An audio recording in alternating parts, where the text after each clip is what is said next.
Seaside could be boring as fuck for you, or Seaside could be actually kind of fun for you when you in the conglomerates.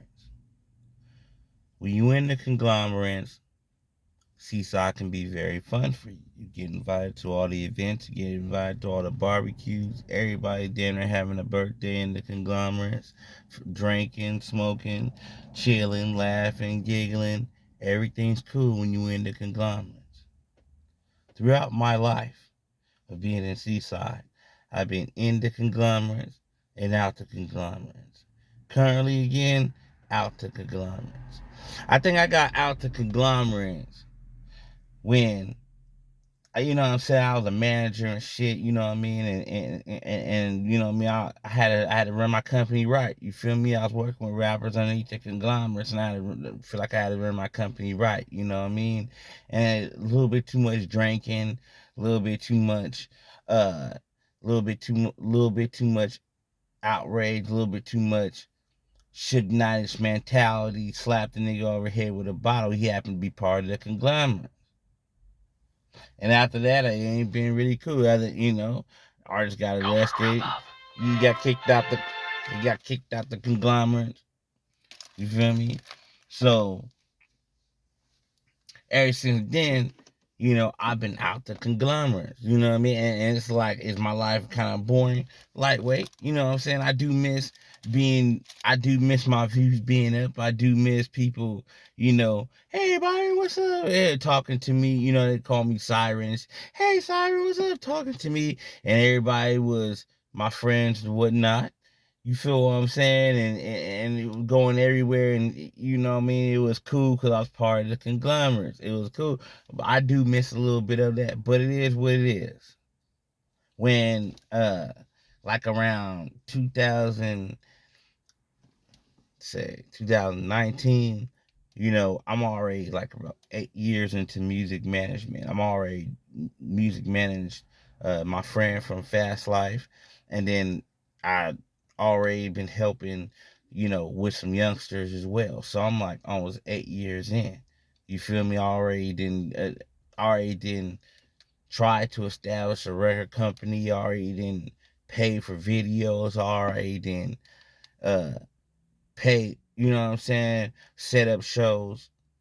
I already know what I'm doing already. I already know how to set up and book shows. I know how to do basically anything.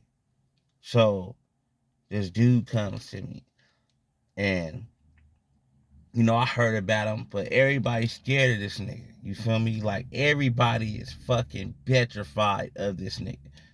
Petrified. He's the devil. Don't fuck with him. He's gonna do this. You're gonna go, you're this, you're that. So I'm like, man, I'm not scared of nobody, nigga. I'm not even scared of death. So nigga, I don't give a fuck who I have to meet. If they cool with me, they cool with me. But you know, he was like, well, I need you to help manage some shit. You know what I mean? Gave me a few dollars.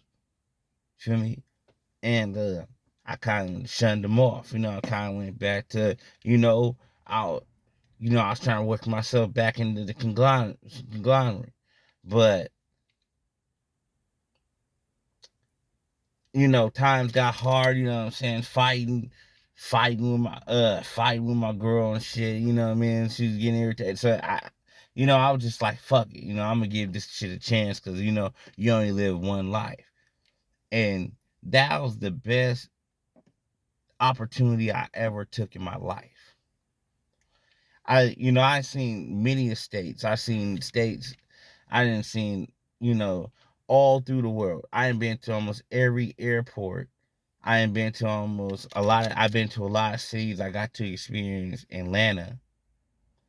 And you know what I mean, it was really a difference maker, for me learning in the music business on how it goes and how politics go and understanding politics.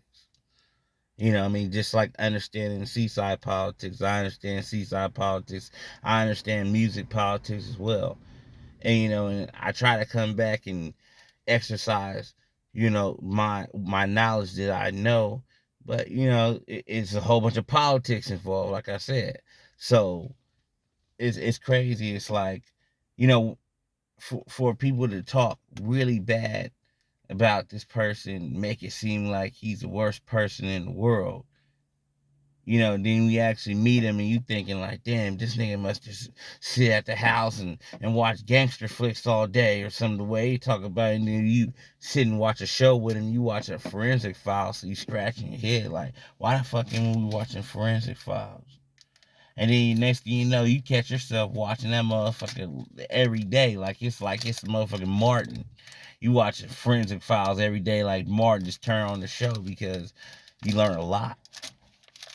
So, I learned within those 3 years of being around him, I learned a lot more in my life in those 3 years than being around him. And I feel like, with him, you feel me, everything was good. Good times, you know what I'm saying? Like really good times, money in my pocket. I wasn't getting used to have to fight people for them. I wasn't having to get used to, everything's good when you riding around, you beating up people for niggas. Niggas love you in conglomerate doing that, but then after that, just get out of here. So, you know, I'll never turn my back. I'll never turn my back on a nigga that changed my life. You know what I'm saying? Altered my life, changed my whole different perspective about how I feel about everything. So that's why he's forever family to me.